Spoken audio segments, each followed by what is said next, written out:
রাধে রাধে, জয় শ্রীকৃষ্ণ। নমস্কার বন্ধুরা, আজকে নতুন পর্বে আপনাদের সকলকে জানাই আন্তরিক শুভেচ্ছা ও স্বাগত। বন্ধুরা, আশা করি আপনারা সবাই ঈশ্বরের আশীর্বাদে ভালো আছেন, সুস্থ আছেন। আগামী 22শে জুন 2026 বাংলার 7ই আষাঢ় 1433 বঙ্গাব্দ সোমবার থেকে 26শে জুন 2026 বাংলার 11ই আষাঢ় 1433 বঙ্গাব্দ শুক্রবার পর্যন্ত পবিত্র অম্বুবাচী। আষাঢ় মাসে শ্রী শ্রী দেবীর অম্বুবাচী যাত্রা সনাতন হিন্দু ধর্মে একটি বিশেষ গুরুত্বপূর্ণ ও পবিত্র তিথি। অম্বুবাচী হলো কামাখ্যা দেবী বা মাতৃশক্তির এক বিশেষ উৎসব।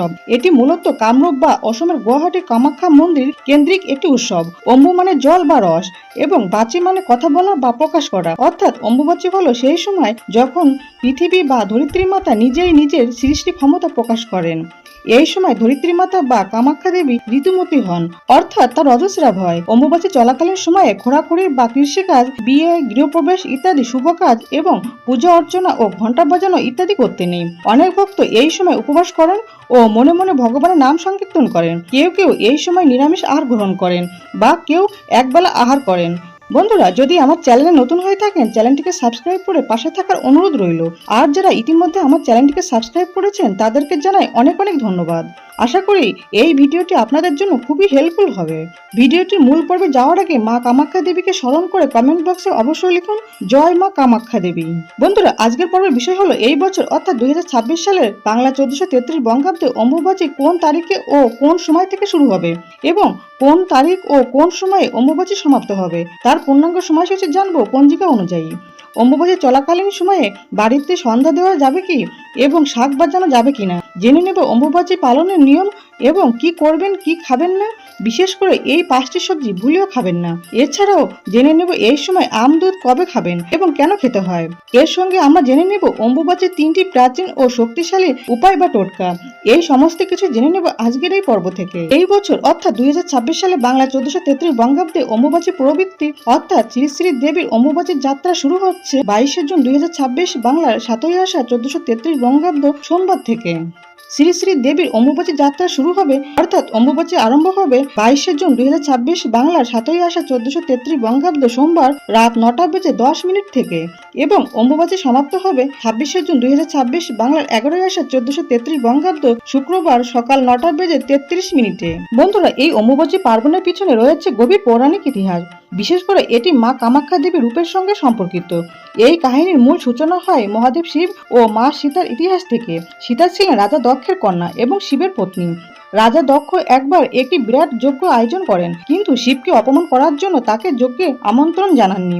দেবী সীতা স্বামীর অপমান সহ্য না করতে পেরে সেই যজ্ঞকুণ্ডে আত্মাহুতি দেন। এরপর মহাদেব শিব প্রচন্ড ক্রোধে সীতার মৃতদেহ কাঁধে করে সমগ্র বিশ্ব ব্রহ্মাণ্ডে তাণ্ডব করতে থাকেন। ভগবান বিষ্ণু সেই সময় বিশ্বকে ধ্বংসের হাত থেকে রক্ষা করতে সুদর্শন চক্র দিয়ে সীতার দেহ টুকরো টুকরো করে ফেলেন।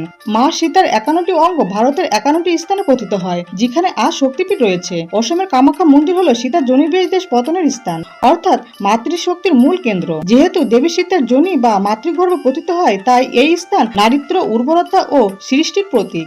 এখানে কোনো মূর্তি নেই। গুহার মধ্যে পূজিত হয় একটি পাথরের জনি আকারের অংশ, যেখান দিয়ে সারা বছর জলের ধারা পড়ে। পৌরাণিক বিশ্বাস অনুযায়ী মা কামাখ্যা বছরে একবার ঋতুমতী হন এবং এই সময় 3 দিন মন্দির বন্ধ থাকে। এই 3 দিন কামাখ্যা মন্দিরে কোনো পুজো হয় না, মন্দিরের দরজা বন্ধ থাকে। চতুর্থ দিনে মন্দির খোলে, তখন দেবীর স্থান ও দর্শন হয়। এই দিনটি অম্বুবাচী উৎসব। এই ঘটনা দেখাচ্ছে মহাশক্তি বা প্রকৃতি নিজেই জীবন্ত ও নারীত্বের প্রতীক। তার মধ্যেই আছে জন্মের ক্ষমতা। অম্বুবাচী কেবল একটি তিথি নয়, এটি নারী শক্তির জাগরণ, মাতৃরূপ প্রকৃতির সম্মান এবং সৃষ্টির শক্তির আরাধনা। মা কামাখ্যার এই রহস্যময় শক্তিপীঠ আমাদের মনে করিয়ে দেয় জীবন, রক্ত, প্রকৃতি সবই এক মহাশক্তির রূপ। জয় মা কামাখ্যা।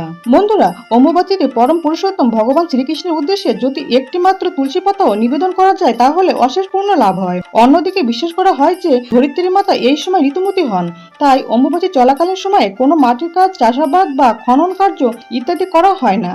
এই সময় ঘরের গৃহদেবী বা প্রতিমাকে স্পর্শ না করে লাল কাপড় দিয়ে ঢেকে রাখুন এবং দেবীর পূজা অর্চনা বন্ধ রাখুন। কিন্তু মনের মধ্যে জপ করুন এবং দীক্ষিত ব্যক্তিরা অবশ্যই নিত্যকর্ম করবেন। এই সময় অনেকেই উপবাস করেন, আবার কেউ কেউ নিরামিষ খাবার খান। তবে নিয়মিত জপ, ধ্যান বা পাঠ করুন, যেমন চণ্ডীপাঠ। এই সময় গাছ কাটা, ঘর পরিষ্কার করা ইত্যাদি বন্ধ রাখা উচিত। বাড়িতে নতুন কিছু বসানো, কোনো শুভ কাজ যেমন বিবাহ, নামকরণ ইত্যাদি বন্ধ রাখুন। মা ধরিত্রী ঋতুমতী, তাই তাকে এই সময় আঘাত করা অনুচিত, তাই মাটি খোঁড়া বন্ধ রাখুন। দেবী এই সময়ে বিশ্রামে থাকেন, তাই গৃহদেবীর পূজা আরাধনা বন্ধ রাখা হয়।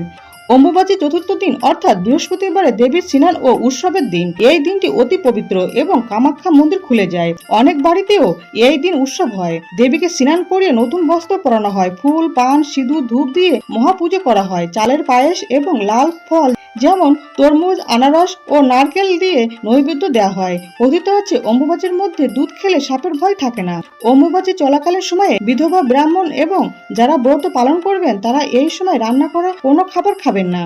এই কয়দিন ভগবানের প্রসাদ গ্রহণ করা যাবে, তবে এই সময় কেউ কেউ একবেলা আহার করেন অথবা কেউ ফলাহার বা দুধ জল খেয়ে উপবাস করেন। বন্ধুরা, অম্বুবাচী চলাকালীন সময়ে ভুল করেও এই 5টি সবজি খাবেন না। প্রথম সবজিটি হলো চাল কুমড়ো। অম্বুবাচী চলাকালীন সময়ে চাল কুমড়া থেকে তৈরি কোনো খাবার খাবেন না। এই সময়টাতে বিভিন্ন তান্ত্রিক ক্রিয়াতে চাল কুমড়া উৎসর্গ করা হয়। দ্বিতীয় নিষিদ্ধ সবজিটি হলো মাসকলাই বা বিউলির ডাল। তৃতীয় নিষিদ্ধ সবজিটি মিষ্টি কুমড়ো এবং চতুর্থ সবজিটি পুঁই শাক।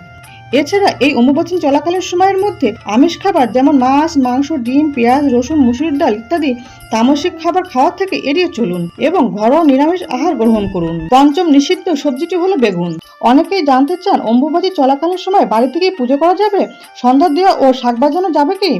বন্ধুরা, অম্বুবাচী চলাকালীন সময়ে বাড়িতে বা কোনো মন্দিরে দেবীর পূজা, নতুন পূজা বা মাঙ্গলিক অনুষ্ঠান করা শাস্ত্র অনুসারে একেবারে নিষিদ্ধ। এই 3 দিন দেবীর প্রতিমা বা ছবি লাল কাপড় দিয়ে ঢেকে রাখতে হয়। তবে কেবলমাত্র ধূপ বা প্রদীপ জেলে ইষ্ট দেবতাকে প্রণাম করা যায়। এর পাশাপাশি গুরু পূজা বা মন্ত্র জপ করার নিয়ম রয়েছে শাস্ত্র অনুসারে। অম্বুবাচী চলাকালীন সময়ে বাড়িতে সন্ধ্যা বা প্রদীপ দেওয়া যাবে, তবে এই সময় শাক বাজানো সম্পূর্ণরূপে নিষিদ্ধ। এই সময় ঠাকুর বা গৃহ দেবতার মূর্তিতে বা ছবিতে পুজো, মন্ত্র পাঠ বা আরতি করা সম্পূর্ণরূপে নিষিদ্ধ। তবে শুধুমাত্র ধূপ প্রদীপ জেলে ভক্তি ভরে প্রণাম করা যায়। অম্বুবাচীর 3 দিন মা ধরিত্রী ঋতুমতী থাকেন, তাই এই সময়কালে দেবী বিশ্রামের সময় বলে মনে করা হয়। এই কারণে গৃহে বা মন্দিরে শাক বাজানো এবং শঙ্কর, কাসর, ঘণ্টা বাজানো সম্পূর্ণরূপে নিষিদ্ধ শাস্ত্র অনুসারে। সনাতন ধর্মে বিশ্বাস করা হয় বিধবা এবং ভক্তরা অম্বুবাচীর এই 3 দিন উনুনে রান্না করা খাবার খান না। অম্বুবাচী সমাপ্ত হওয়ার পর কি করবেন? অম্বুবাচী শেষ হবার পর চতুর্থ দিন ঘর দোর পরিষ্কার করে স্নান সেরে দেবীর প্রতিমা ধুয়ে পূজা করা হয়। অম্বুবাচীর সময় আম দুধ কেন এবং কখন খাবেন? আম দুধের মিশ্রণ অত্যন্ত পুষ্টিকর। গরমে শরীরকে সতেজ রাখতে ও তাৎক্ষণিক শক্তি যোগাতে এটি দারুণ কাজ করে। অম্বুবাচীর এই 3 দিন বাড়িতে কোনো রান্না বা শুভ কাজ করা হয় না, তাই এই দিনগুলিতে সাধারণত অন্ন গ্রহণ না করে কেবল ফলমূল ও আম দুধ খেয়ে ফলাহার করার নিয়ম রয়েছে। বন্ধুরা, এবার আমরা জেনে নেব অম্বুবাচীর 3টি প্রাচীন ও শক্তিশালী উপায় বা টোটকা। প্রথম উপায়টি হলো অম্বুবাচী চতুর্থ দিনে একটি লাল কাপড়ে রাখুন একটি তরমুজ, আনারস, সিঁদুর, পান, সুপারি ও লাল ফুল। তারপর সেটিকে দেবীর সামনে রাখুন এবং প্রার্থনা করুন, মা কামাখ্যা, আমার জীবনে রক্তিম সৌভাগ্য বর্ষণ করো, ধন সমৃদ্ধি আমার সংসার ভরে উঠুক। এরপর এই অর্ঘ্যটি কোনো গরিব মানুষকে দান করুন। দ্বিতীয় উপায়টি হলো অম্বুবাচীর শেষ দিনে কোনো গরিব মানুষকে 1 মুঠো চাল, কিছুটা গুড় ও দই দান করুন। এই দানে ঋণ থেকে মুক্ত হওয়ার দিকে নিয়ে যায় বলে বিশ্বাস করা হয়। তৃতীয় উপায়টি হলো অম্বুবাচীর শেষ দিনে একটি ছোট লাল কাপড়ে রাখুন একটি গোটা এলাচ, একটি রূপোর কয়েন এবং 7টি ধান। এটিকে একত্রে বেঁধে ঘরে রেখে দিন। বন্ধুরা, আশা করি ভিডিওটি আপনাদের সামান্য হলেও উপকারে আসবে। আর ভিডিওটি হেল্পফুল বলে মনে হলে চ্যানেলটিকে সাবস্ক্রাইব করে নিজেদের ফ্রেন্ডস ফ্যামিলির সাথে শেয়ার করার অনুরোধ রইল। ভগবান মহাদেব, মা লক্ষ্মী, মা কামাখ্যা এবং ভগবান কৃষ্ণের কৃপায় আপনারা সবাই ভালো থাকুন, সুস্থ থাকুন এই প্রার্থনা করি। আজকের ভিডিওটি আজ এই পর্যন্ত। সবাই খুব ভালো থাকবেন, সুস্থ থাকবেন। দেখা হচ্ছে আগামী পর্বে। জয় মা কামাখ্যা, জয় ভগবান কৃষ্ণ, জয় মা লক্ষ্মী। রাধে রাধে।